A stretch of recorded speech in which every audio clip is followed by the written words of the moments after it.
Welcome and welcome to our channel Think How.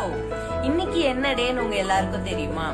இன்னைக்கு வந்து World Creativity and Innovation Day. இன்னைக்கு creativity டேன்றதால நம்ம சின்ன பசங்களுக்கு ஏத்த மாதிரி கிரியேட்டிவா செய்ய போறோம். என்ன செய்ய போறோம்னு பாக்குறீங்களா? கலர் பேப்பரை வச்சு நம்ம ஃப்ளவர்ஸ் எப்படி செய்யலாம்னு பார்க்க போறோம். வாங்க இப்ப வீடியோக்குள்ள போலாம்.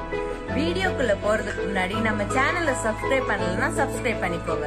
மறக்காம பக்கத்துல இருக்க பெல் ஐகானையும் கிளிக் பண்ணிக்கோங்க.